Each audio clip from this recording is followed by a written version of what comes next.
এখন আসো আমরা রাইট ফর্ম অফ ভার্বসে যাব। এখন সবার আগে রাইট ফর্ম অফ ভার্বস এটা 1 নাম্বার ক্লাস। সবার আগে একটা অঙ্গীকার করো যে আমি শপথ করিতেছি যে আমি রাইট ফর্ম অফ ভার্বস এর একটা ক্লাসও মিস দিব না, কারণ রাইট ফর্ম অফ ভার্বস এ সবচেয়ে বেশি বেসিক ইংলিশ জড়িত। তোমরা যারা দুর্বল, যারা বেসিক ইংলিশ শিখতে চাও, তাদের সবচেয়ে বেশি ফোকাস করা উচিত right form of verbs A. Right form of verbs এর মধ্যে সবচেয়ে বেশি ইংরেজির বেসিক ইংলিশ লুকানো। সো এই ক্লাসটা আর পরের ক্লাসটা, এই দুইটা class right form of verbs এর কেউ মিস করবে না, এটা আগে অঙ্গীকার করো, ঠিক আছে? 1 নাম্বার কথা। এইবার 2 নাম্বার কথা হচ্ছে যে আমি যা পড়াবো তাই নোট করতে হবে, এবং আরেকটা কথা সেই সাথে হচ্ছে এই নোটগুলো একদম প্রত্যেকটা রুল এক একটা এক্সাম্পল সহ মুখস্থ করতে হবে। রাইট ফর্ম অফ ভার্বস এ তোমরা যারা এখন আসো 297 জন 300 জন ক্লাস করতেছো প্রত্যেকে, এবং যারা এই ব্যাচে আসো প্রত্যেকে right form of verbs A 5 out of 5 পাবা যদি আমার এই কথাটা মানো। সেটা হচ্ছে যে আমি তোমাদের রাইট ফর্ম অফ ভার্বস এর 10টা রুল পড়াবো। এই 10টা রুল একবারে ঠুটস্থ করবা। আর রুল কিভাবে ঠুটস্থ করবা? একটা এক্সাম্পল সাথে করে। শুধু রুল মানুষের মনে থাকে না, বা যখন মানুষ উদাহরণ সহ প্রত্যেকটা রুলস মনে পড়বা উদাহরণ সহ। উদাহরণ সহ যখন পড়বা তখন প্রত্যেকটা রুলস মনে থাকবে। উদাহরণ সহ পড়লে প্রতিটা রুলস তোমাদের মনে থাকবে। ক্লিয়ার? এখন আসো আমরা একটু খেয়াল করি। দেখো প্রশ্নের প্যাটার্ন। এখন রাইট ফর্ম অফ ভার্বস টপিকটার নাম হচ্ছে রাইট ফর্ম। রং ফর্ম না রাইট ফর্ম? বলো রাইট ফর্ম। এবার কিসের রাইট ফর্ম নিয়ে কাজ করতে বলছে আমাদেরকে? রাইট ফর্ম অফ ভার্বস, ভার্বের রাইট ফর্ম। টপিকটা কি নিয়ে? ভার্বের রাইট ফর্ম নিয়ে। তার মানে আমাদের সর্বসাকুল্যে সব সময় গুরুত্ব দিতে হবে কিসের উপর? ভার্বের উপর। এই রাইট ফর্ম অফ ভার্বস ভার্বের সঠিক ফর্ম নিয়ে কাজ করতে হবে। ভার্বের সঠিক ফর্ম কি? কখনো ভার্বের ভি1 করতে হবে, কখনো ভার্বের ভি2 করতে হবে, কখনো ভার্বের ভি3 করতে হবে, কখনো ভার্বের সাথে আইএনজি দিতে হবে, কখনো ভার্বের সাথে এস বা এস দিতে হবে, কখনো ভার্ব যা আছে তাই থেকে যাবে। তো এইটাই হচ্ছে ভার্বের ফর্ম। তো এই ভার্বের ফর্ম গুলো নিয়ে আমাদের কাজ করতে হবে। এখন খেয়াল করো, নাউন নিয়ে না, প্রোনাউন নিয়ে না, অ্যাডজেক্টিভ নিয়ে না, অ্যাডভার্ব নিয়ে না, আমাদের কাজ ভার্বের রাইট ফর্ম নিয়ে। কি নিয়ে? ভার্ব নিয়ে। তোমরা ভার্বের দিকে বিশেষ দৃষ্টিতে খেয়াল করবো। এখন আসো প্রশ্ন রাইট ফর্ম অফ ভার্বস কি করে হয়। প্রশ্ন যে বছর স্যাররা সহজ করে, যে বছর স্যাররা প্রশ্ন সহজ করে সে বছর ঘটনা বা বিষয়টা দেয় প্রেজেন্ট টেন্সে। মানে তোমাদেরকে রাইট ফর্ম অফ ভার্বস পরীক্ষাতে আসে একটা প্যাসেজ, একটা আর্টিকেলের মধ্যে 10টা শূন্যস্থান থাকে। মানে একটা প্যাসেজ বা অনুচ্ছেদের মধ্যে 10টা শূন্যস্থান থাকে, সেখানে ব্র্যাকেটে 10টা ভার্ব থাকে, 10টা শূন্যস্থান থাকে এবং সেখানে ব্র্যাকেটে 10টা ভার্ব থাকে। সেই ভার্বগুলো নিয়ে আমাদেরকে কাজ করতে হয়, সেই ভার্বগুলো নিয়ে আমাদেরকে কাজ করতে হয়। তো এই যে যে ঘটনাটা তোমাকে দিবে, যে ঘটনার রাইট ফর্ম অফ ভার্বস 10টা তোমাকে করতে হবে, সেই ঘটনাটা কিভাবে হয় ওইটা বুঝতে পারা, যে ওই ঘটনাটা কোন টেন্সে আছে। দেখো রাইট ফর্ম ভার্বস আমরা ঢুকে যাচ্ছি কিন্তু আস্তে আস্তে। 1 নাম্বার বিষয় হচ্ছে তুমি যদি right form verbs A 5 out of 5 পেতে চাও, তাহলে 1 নাম্বার বিষয় হচ্ছে খেয়াল করা যে স্যার আমাকে যে প্রশ্নটা দিচ্ছে ঘটনা থেকে ওইটা কি প্রেজেন্ট টেন্সের নাকি ওইটা পাস্ট টেন্সের, ওইটা কি প্রেজেন্ট টেন্সের নাকি ওইটা পাস্ট টেন্সের। যে বছর স্যাররা প্রশ্ন সহজ করে সেই বছর স্যাররা ঘটনাটা বা বিষয়টা দেয় প্রেজেন্ট টেন্সের। যে বছর স্যাররা প্রশ্ন সহজ করে সেই বছর ঘটনাটা বা বিষয়টা দেয় প্রেজেন্ট টেন্সে। তখন ম্যাক্সিমাম অ্যান্সার হয় ভার্বের ভি1 অথবা তার সাথে সর্বোচ্চ একটা এস বাই এস। এইবার যে বছর স্যাররা প্রশ্ন মিডিয়াম করতে চায়, ঠিক আছে, খুব বেশি কঠিন না আবার খুব বেশি সহজ না, খুব বেশি কঠিন না আবার খুব বেশি সহজ না, সেই বছর স্যাররা ঘটনাটা দেয় পাস্ট টেন্সে, অতীতকালের ঘটনা দেয়। তখন প্রেজেন্ট না, প্রশ্ন মিডিয়াম করতে চাইলে অতীতকালের ঘটনা দেয়, পাস্ট টেন্সের ঘটনা। তখন ম্যাক্সিমাম 3 থেকে 4টা অ্যান্সার তোমরা পাবো ভার্বের ভি2। 3 থেকে 4টা অ্যান্সার পাবো কি? ভার্বের ভি2, ঘটনাটা বা বিষয়টা তখন কি হবে? ভার্বের ভি2। এবার যে বছর স্যাররা প্রশ্ন কঠিন করতে চায়, প্রশ্ন যখন স্যাররা যে বছর কঠিন করে তখন ঘটনাটা বা বিষয়টা প্রেজেন্ট টেন্স আর পাস্ট টেন্স মিলাই দেয়।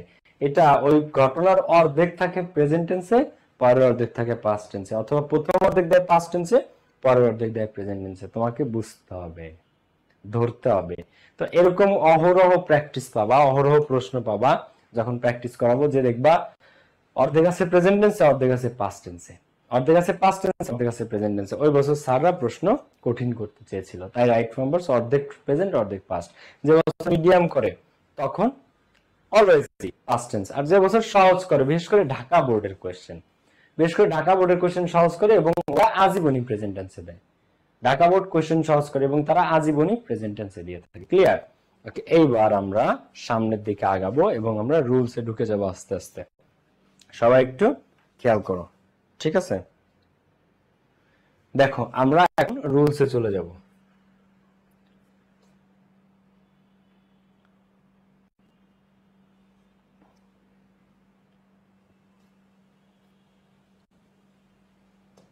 সবাই খেয়াল করো, রুল নাম্বার 1 থেকে আমরা স্টার্ট করব, ঠিক আছে?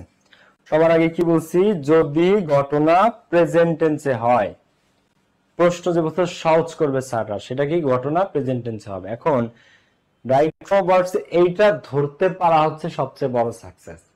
যে কোশ্চেনটা দিবে, যে প্যাসেজটা দিবে, যে ঘটনাটা দিবে, এটা প্রেজেন্টে নাকি পাস্টে, যে ওইটা ধরতে পারবা তার 3টা 4টা অটোমেটিক অ্যান্সার হয়ে যাবে, 3টা থেকে 4টা অ্যান্সার অটোমেটিক মিলে যাবে তার। দেখো আমরা একটু শুরু করি।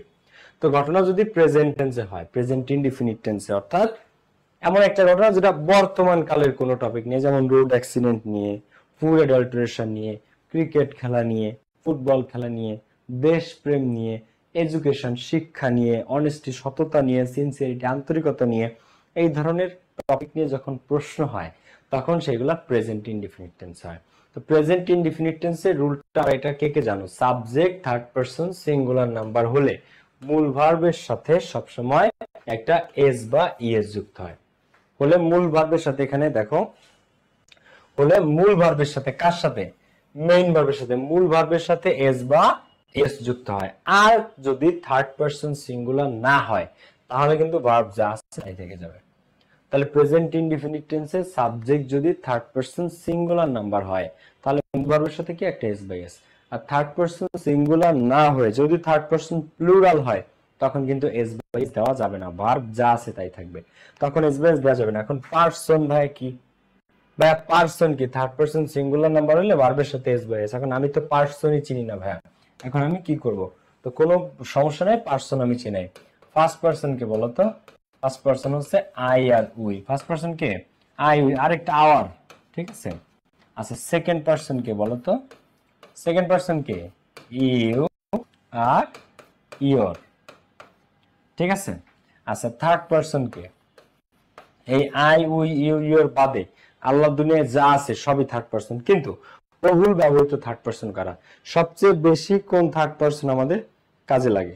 ঠিক আছে, সবচেয়ে বেশি কোনটা আমাদের কাজে লাগে? দেখো থার্ড পারসন, একটা হচ্ছে হি থার্ড পারসন এবং এটা সিঙ্গুলার, সি থার্ড পারসন এবং সিঙ্গুলার, কারণ হি মানে একটা ছেলেকে বোঝায় একজন, সি মানে একটা মেয়েকে বোঝায় একজন। আছে এরপরে কি? হি, সির পরে ইট। আচ্ছা এরপরে কি? দেখো এবার আমি যেটা লিখি এটা কি বলতো? দে। এখন দে থার্ড পারসন ঠিক আছে, কিন্তু দে কি সিঙ্গুলার? না, দে কি প্লুরাল, কারণ দে মানে তারা। দে মানে কি? দে মানে হচ্ছে তারা। তো দেখো ফার্স্ট পারসন কে কে? I, we, our. Second person কে কে? ইউ আর, ইয়োর। থার্ড পারসন কে কে? He, she, it, they. এবং দেখো কোন ব্যক্তির নাম, কোন বস্তুর নাম, কোন স্থানের নাম, যে কোনো নেম, এগুলা কি থার্ড পারসন। এগুলা সবই কি থার্ড পারসন। কিন্তু থার্ড পারসন হলে কি ভার্বের সাথে এস বাই এস? না, থার্ড পারসন সিঙ্গুলার, এইগুলা হলে S by S. They third person কিন্তু দে প্লুরাল। দে কি প্লুরাল, তো দে যদি থাকে তখন সাবজেক্টে, তখন কি আমরা এস বাই এস দিতে পারবো? না, দে থাকলে আমরা এস বাই এস দিতে পারবো না। ক্লিয়ার? ওকে, এখন আমরা একটু ব্যাক করি। তাহলে first person, second person, third person clear হইছো? দেখো এবার আমরা একটু খেয়াল করি। তাহলে road accident dash happen every day in our country. দেখো এটা বোর্ড কোশ্চেন থেকে নেওয়া। এই যে প্রশ্নগুলো এখানে দেখতে পারতেছো এগুলো সব বোর্ডের কোশ্চেন। তো এটা একটু সলভ করো। আমি একটু দেখি, কমেন্ট বক্সটা অন করে দিই, তোমরা এখানে অ্যানসার করো তো সবাই। কমেন্ট বক্স আমি অন করে দিয়েছি, তোমরা একটু সবাই এখানে অ্যানসার করো, দেখি তো কে কি অ্যানসার করো। কি করবো ফার্স্ট এটা বলো? রোড অ্যাক্সিডেন্টস ড্যাশ, সড়ক দুর্ঘটনা ঘটে ড্যাশ, কি হবে এখানে বলো? রোড অ্যাক্সিডেন্ট ড্যাশ, এখন হ্যাপেন আছে, এখানে অ্যাক্সিডেন্টস নাকি অ্যাক্সিডেন্ট কি আছে আগে সেটা বলো? অ্যাক্সিডেন্টস নাকি অ্যাক্সিডেন্ট? এখানে কি আছে? এখানে অ্যাক্সিডেন্ট আছে, সিঙ্গুলার। সিঙ্গুলার হলে ভার্বের সাথে এস বাই এস। এরকম কিন্তু মিনিমাম 3 থেকে 4টা কোশ্চেন পাবো। তো happens, road accident happens everyday, প্রতিদিন, ইন আওয়ার কান্ট্রি, আমাদের দেশে। তো রোড অ্যাক্সিডেন্ট, সড়ক দুর্ঘটনা, হ্যাপেন্স, ঘটে এভরিডে, প্রতিদিন, ইন আওয়ার কান্ট্রি, আমাদের দেশে। A teacher teach his students from the core of his heart. A teacher, একজন teacher, third person singular number. তো এই টিচার টিচ আছে, ঠিক আছে। তো টিচের সাথে কি হবে? এন্ড একজন টিচার যদি হয় third person singular, a teacher teachers. এই টিচার, একজন টিচার, সিঙ্গুলার বোঝাই যাচ্ছে। টিচার্স যদি হতো যে দা টিচার্স, শিক্ষকেরা, তখন প্লুরাল হতো। তো এই teacher teaches his students from the core of his heart. একজন শিক্ষক ছাত্রছাত্রীদের শেখায় তার অন্তরের অন্তঃস্থল থেকে। এখন কে কে ভাবতেছো যে ভাই এত সহজ রুল পড়াচ্ছেন, ভাই এত সহজ রুল পড়াচ্ছেন, এত সহজ রুল আসবে? কথা হচ্ছে কঠিন রুল আসবে পরীক্ষাতে, এটা তোমার কে বলছে? পরীক্ষাতে কঠিন জিনিস আসে, এটা তোমার কে বলছে? এই রুল থেকে তুমি 3 থেকে 4টা পাবা, কিন্তু সমস্যা কি জানো?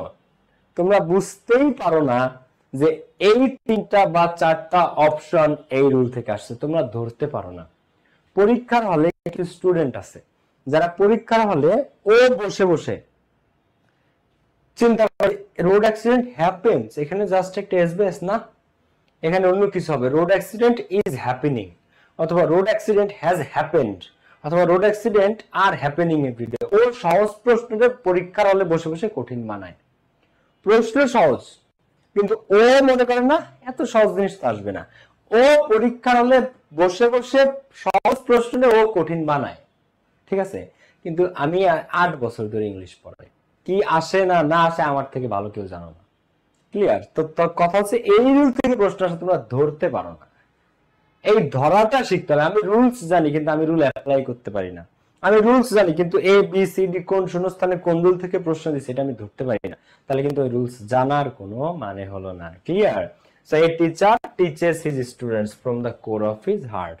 আচ্ছা, they dash very hard, they third person, কিন্তু দেখি সিঙ্গুলার না, দেখি দে প্লুরাল।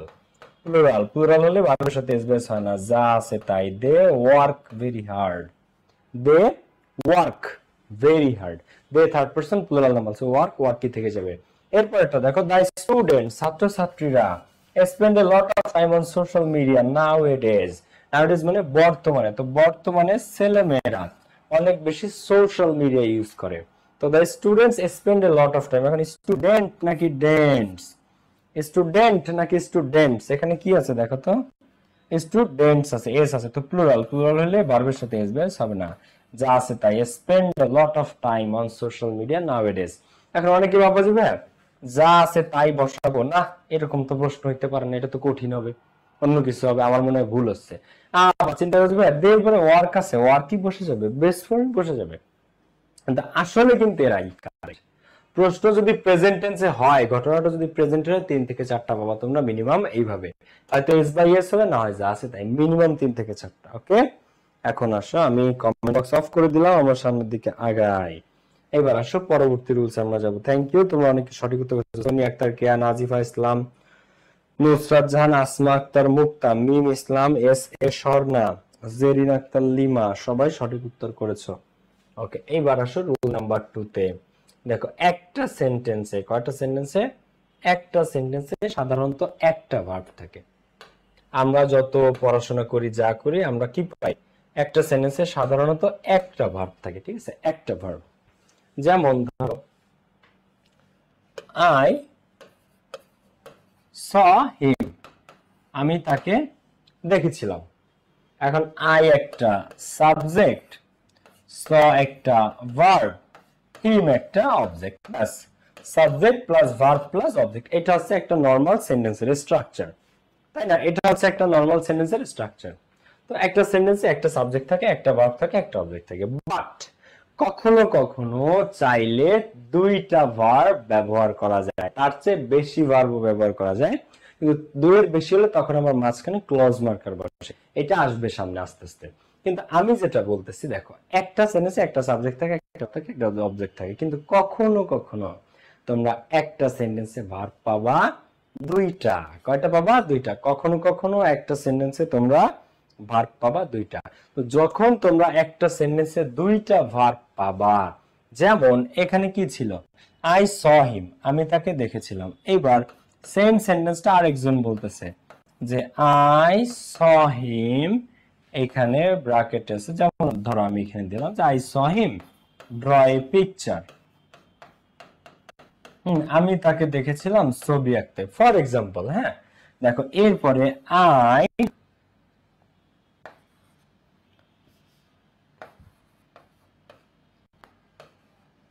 মেট হার,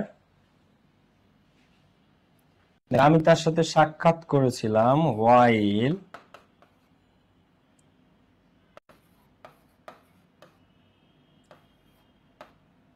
আমি অ্যান্সারটা করে দিই। হ্যাঁ, ডান্সিং অন দা রোড, যখন সে রাস্তার উপর নাচতেছিল।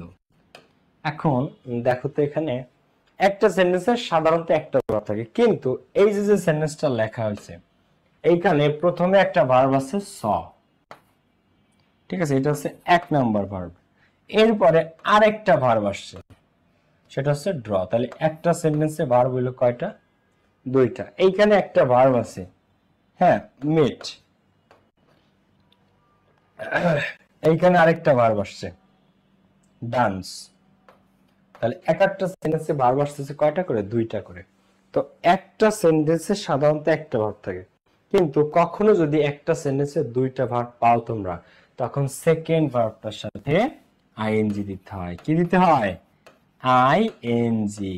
তো সঠিক উত্তর হচ্ছে I saw him drawing a picture, আমি তাকে দেখেছিলাম ছবি আঁকতে। এখন দেখো আই স হিম, এটাও কিন্তু একটা সেন্টেন্স। আই স হিম এটাও একটা কমপ্লিট সেন্টেন্স, পুরো একটা পূর্ণ বাক্য পুরোপুরি। আবার I saw him drawing a picture, এটাও একটা সেন্টেন্স, একটা পূর্ণ বাক্য।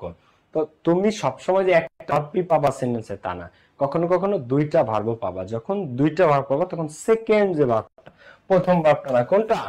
সেকেন্ড ভার্বটা, দ্বিতীয় ভার্বটার সাথে আইএনজি হবে। তো I met him while dancing on the road বা while singing on the road, সে যখন রাস্তায় গান গাইতেছিল তখন আমি তাকে সাক্ষাৎ করছিলাম তার সাথে। বা আই মেট হার হোয়াইল, মনে করো সে টিকটকার রাস্তায় নাচতেছে, ঠিক আছে, আমার দেখা দৌড়ে আসছে মনে করো এরকম। তো I mate her while dancing on the road. Clear? So এই জন্য একটা সেন্টেন্সে সাধারণত ভার্ব থাকে একটা, কিন্তু কখনো কখনো আমরা একটা সেন্টেন্সে ভার্ব পাবো দুইটা। যদি দুইটা ভার্ব পাই তাহলে পরবর্তী বা সেকেন্ড ভার্বটার সাথে সরাসরি আমরা কি আইএনজি যুক্ত করব। কি যুক্ত করব? আইএনজি। দেখো I saw him draw a picture, তো এটা ড্র এর সাথে কি আইএনজি, তাহলে I saw him drawing a picture. আবার he has started take preparation for ensuing exam, started একটা ভার্ব আছে, দেখো হি হ্যাজ স্টার্টেড, এখন স্টার্টেড একটা ভার্ব, কিন্তু স্টার্টেড ভার্বে কি সেন্টেন্স শেষ হয়ে গেছে? দেখো তো, স্টার্টেড ভার্বের সাথে এই স্টার্টেড ভার্বের পরে ফুল স্টপ দিয়ে সেন্টেন্স শেষ না, স্টার্টেড ভার্বের পরে আরেকটা ভার্ব আসছে সাথে সাথে, টেক।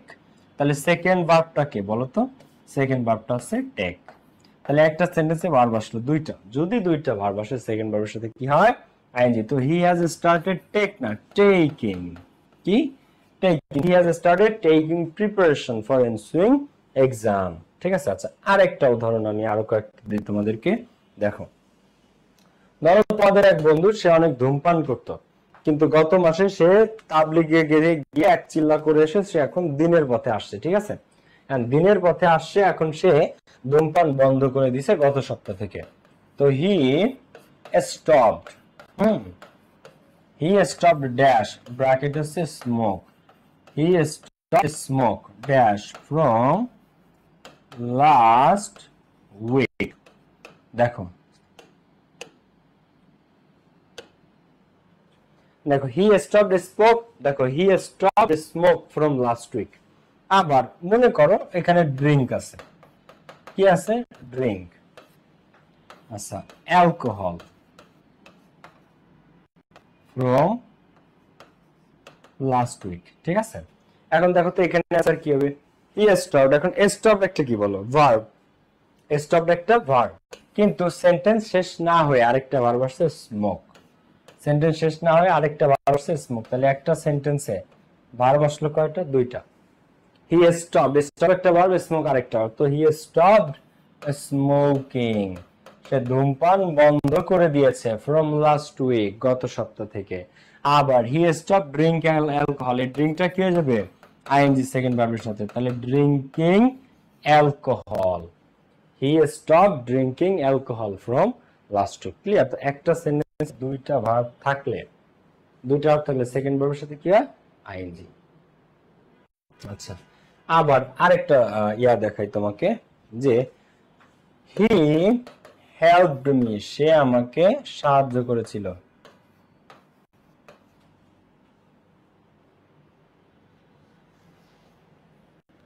হি হেল্পড মি ড্যাশ, ব্র্যাকেটে আছে, গেট দিস জব। তো হি হেল্পড মি, সে আমাকে সাহায্য করেছিল, গেট দিস জব, এই চাকরিটা পেতে। তো হেল্পড হচ্ছে ফার্স্ট ভার্ব। এখন এরপর আরেকটা ভার্ব আসছে সেন্টেন্স শেষে, গেট। তো সেকেন্ড ভার্ব কে গেট, দুইটা থাকলে সেকেন্ড ভার্বের সাথে আইএনজি। তো he helped me getting this job, সে আমাকে সাহায্য করেছিল এই চাকরিটা পেতে। He helped me get this job, তো এটা কি হয়ে গেল, he helped me getting this job. Clear? এই হচ্ছে বিষয়টা। একটা সেন্টেন্সে দুইটা ভার্ব থাকলে সেকেন্ড ভার্বটির সাথে, প্রথম ভার্বটা কিন্তু কার সাথে, দ্বিতীয়টা, সেকেন্ডটার সাথে আইএনজি। ওকে, এখন আরেকটা জিনিস আমি বলবো, তবে 100টার মধ্যে 2%, 98% ভার্বের সাথে আইএনজি, কিন্তু 2% ক্ষেত্রে বা 1% ক্ষেত্রে মাঝে মাঝে উদ্দেশ্য বোঝায়। তো যদি উদ্দেশ্য বোঝালে 2+V1 হয়, উদ্দেশ্য বোঝালে সেখানে কি হয় 2+V1। যেমন মনে করো আমার চাচা অসুস্থ, হ্যাঁ, বা আমার চাচাতো বোন অসুস্থ, তো এক অসুস্থ ছিল, তো তাকে দেখতে আমি হসপিটালে গেছিলাম। এখন আমি হাসপাতালে যাওয়ার উদ্দেশ্য কি ছিল, আমি যে হাসপাতালে গেলাম, হাসপাতালে যাওয়ার আমার উদ্দেশ্য কি ছিল, উদ্দেশ্য ছিল আমার চাচাকে বা চাচাতো বোনকে দেখা, আমার চাচাকে বা চাচাতো বোনকে দেখতে যাওয়া। তো এই জিনিসটা, তো হি ওয়েন্ট টু হসপিটাল যখন উদ্দেশ্য বোঝায়, উদ্দেশ্য বোঝালে তখন শুধুমাত্র 2+V হয়। যেমন হি ওয়েন্ট টু হসপিটাল, সে হাসপাতালে গিয়েছিল টু সি হিজ ব্রাদার, তার ভাইকে দেখতে। হি ওয়েন্ট টু হসপিটাল, সে হাসপাতালে গেছিল টু সি হিজ ব্রাদার, তার ভাইকে দেখতে। সে হাসপাতালে গিয়েছিল তার ভাইকে দেখতে। He went to hospital see his brother. Okay, to see his brother. So যখন উদ্দেশ্য বোঝায় তুমি বুঝতে পারবা, দেখো এইখানে কোনোটাই উদ্দেশ্য বোঝায় না, কিন্তু সে হাসপাতালে গেছিল, কেন গেছিল এখানে দেয়া আছে, তার ভাইকে দেখতে, তো উদ্দেশ্য ছিল। কিন্তু এখানে যে I saw him draw a picture, আমি তাকে দেখলাম ছবি আঁকতে, এখানে আমার কোনো উদ্দেশ্য নেই, আমি হাইটে যাচ্ছি, দেখি যে সে ছবি আঁকছে, তার কি উদ্দেশ্য এটা তার ব্যাপার। তুমি কি কোনো উদ্দেশ্য নিয়ে যাচ্ছিলা? না, আমি যাচ্ছি দেখলাম সে ছবি আঁকতেছে, এগুলো উদ্দেশ্য বোঝায় না। উদ্দেশ্য যখন বুঝাবে এরকম, যে আমি ঢাকা গেছিলাম মিটিং এ জয়েন করতে, সে পড়াশোনা করতেছে জিপিএ 5 পাওয়ার জন্য, তাহলে he is studying to get GPA 5 বা টু স্কোর জিপিএ 5। তুমি পড়তেছো, তোমার উদ্দেশ্য কি জিপিএ 5 পাওয়া। তো যখন উদ্দেশ্য বোঝাবে একটা দুইটা ক্ষেত্রে তখন 2+V1। আদারওয়াইজ একটা সেন্টেন্সে দুইটা ভার্ব থাকলে সেকেন্ড ভার্বের সাথে আজীবন আইএনজি, এটা মনে রাখবা। এরপরে আসো সমস্ত প্রিপজিশন। এইবার অনেকে আছে এখানে, অনেক বুদ্ধিমান স্টুডেন্টরা কিন্তু প্রিপজিশন মনে রাখতে পারে না। প্রিপজিশন কিন্তু অনেক ভাইটাল একটা জিনিস, ঠিক আছে? প্রিপজিশন আমাদের আয়ত্তে রাখতে হবে। দেখো, সকল প্রিপজিশনের পরে ভার্বের সাথে কি হয়, আইএনজি হয়। সমস্ত প্রিপজিশনের পরে ভার্বের সাথে আইএনজি যুক্ত হয়, তবে টু এর পরে ভার্বের V1 বসে। প্রিপজিশন চিহ্ন থেকে আমি যদি জিজ্ঞেস করি 10টা বলো, অনেকে বলতে পারবো, অনেকে হয়তো পারবো না। আমি বলি, তোমরা শুনো। To, of, in, with, by, for, from, on, at, into, before, after, with, without, against. ঠিক আছে? To, of, in, with, by, for, from, on, at, into, before, after, with, without, against, এগুলো সব কি প্রিপজিশন। তো সমস্ত প্রিপজিশনের পরে ভার্বের সাথে কি আইএনজি যুক্ত হয়। সমস্ত প্রিপজিশনের পরে ভার্বের সাথে আইএনজি যুক্ত হয়, শুধুমাত্র টু এর পরে ভার্বের V1 বসে। শুধুমাত্র টু এর পরে ভার্বের V1 বসে। প্রিপজিশন কারা? On, of, in, with, from, by, for, at, into, after, before, with, without, against এবং টু। তো সমস্ত প্রিপজিশন খেয়াল করো।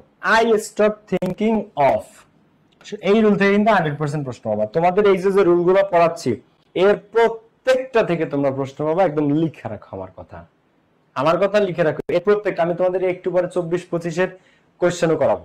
মানে বোর্ড কোশ্চেন তো আমরা প্র্যাকটিস করি, প্রত্যেকটা থেকে তুমি 16 সাল পর্যন্ত বোর্ড করতে করতে যাবা, 25 সাল থেকে 16 সাল পর্যন্ত, এর বাইরে তুমি কোনো কিছু পাবা না। এই যে রুলস গুলো, এর বাইরে তুমি কিচ্ছু পাবা না, আমার কথা মনে রাখো। তো আই স্টপ থিঙ্কিং শুধু তোমরা আইডেন্টিফাই করতে পারো না, তোমরা ধরতে পারো না যে এই যে এই রুল থেকে আসছে, এই জন্য প্র্যাকটিস ক্লাস একটাও মিস করবে না। তোমরা শুধু ধরতে পারো না, আর কোনো সমস্যা নেই তোমাদের। দেখো, I stop thinking of do this, of একটা কি প্রিপজিশন, সমস্ত প্রিপজিশনের পরে ভার্বের সাথে কি হয়, আইএনজি হয়, তাহলে doing this. I stop thinking of doing this, এখন অফ একটা প্রিপজিশন, এই কারণে ভার্বের সাথে কি এরপরে সমস্ত প্রিপজিশনের পরে ভার্বের সাথে আইএনজি যুক্ত হয়, শুধুমাত্র টু এর পরে বেস ফর্ম। এখানে কি টু আছে না, অফ আছে, অফ, ইন, বাই, ফর। এখন এখানে অফ নাই, মানে এখানে যদি ফর থাকতো ওই একই অ্যান্সার হইতো। এখানে ফর না, এখানে যদি ফ্রম থাকতো একই অ্যান্সার হতো। ফ্রম না, এখানে যদি অন থাকতো একই অ্যান্সার হতো। অন না, এখানে যদি বিফোর থাকতো, আফটার থাকতো, বাই থাকতো, অ্যাট থাকতো, সব আইএনজি হইতো। আচ্ছা, হি has succeeded in, succeeded in, তো ইন আছে, আমরা দেখতেছি শূন্যস্থানের আগে ইন আছে, তো ইন একটা কি প্রিপজিশন, ইন একটা কি প্রিপজিশন, সমস্ত প্রিপজিশনের পরে ভার্বের সাথে কি হয়, আইএনজি, তাহলে পাস থেকে কি হবে, ING, passing. He has succeeded in, পাসের সাথে কি ING, passing the examination. He has succeeded in একটা প্রিপজিশন, ইন এর পরে ভার্বের সাথে আইএনজি, পাস, তো he has succeeded in passing in the exam. Clear? এখন এখানে ইন না থেকে যদি বাই থাকতো, ফর থাকতো, ফ্রম থাকতো, একই অ্যান্সার। ওকে, এরপরে you can not get a job, তুমি একটা চাকরি পেতে পারো না বা চাকরি পাবা না উইদাউট লার্নিং ইংলিশ। এখন উইদাউট একটা কি বলো, প্রিপজিশন, উইদাউট একটা কি প্রিপজিশন, তাহলে কি এখানে লার্ন হবে, কি হবে, লার্নিং, কি হবে, লার্নিং। তো you can not get a job, তুমি কিন্তু চাকরি পাবা না উইদাউট লার্নিং ইংলিশ, তো লার্ন এর সাথে কি হলো, ING, so without learning English. You can not get a job without learning English, ইংরেজি শেখা ছাড়া তুমি কিন্তু চাকরি পাবে না। এখন দেখো, সমস্ত প্রিপজিশনের পরে ভার্বের সাথে আইএনজি, শুধুমাত্র এখানে মনে করো টু আছে, কারণ টু থাকলে কিন্তু টু ডু বেস ফর্ম হইতো, টু থাকলে কিন্তু টু পাস হইতো, ঠিক আছে, টু থাকলে কিন্তু টু লার্ন হইতো। ক্লিয়ার? টু থাকলে তখন শুধুমাত্র ভার্বের বেস ফর্ম, আদারওয়াইজ যত প্রিপজিশন আছে, on, of, in, with, by, for, from, at, into, before, after, with, without, against, সমস্ত প্রিপজিশনের পরে ভার্বের সাথে আইএনজি। ওকে বাচ্চারা, মনে থাকবে, মনে থাকবে সবার? এখন আমি তোমাদেরকে একটা প্রশ্ন করি, বলতো এইখানে থিঙ্কিং কেন হয়েছে, কে বলতে পারবো আমারে, বলো তো। তোমরা আমাকে এখন একটা প্রশ্নের উত্তর দাও তো, এখানে থিঙ্কিং কেন হয়েছে, বলো। দিনাজপুরে অনেক বৃষ্টি হচ্ছে, কারেন্ট নাই, আসলে বর্ষাকাল তো দেশের অনেক জায়গায় বৃষ্টি হচ্ছে।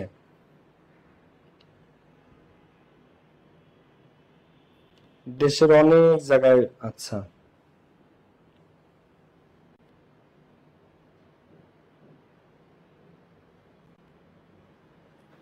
বর্ষাকাল 18ই শ্রাবণ আজকে, বুঝছো, বর্ষাকাল চলে এবং বর্ষা ঋতুর আজকে শ্রাবণ মাসের 18 তারিখ, 1432 বঙ্গাব্দ, শ্রাবণ মাসের 18 তারিখ বর্ষাকাল আজকে।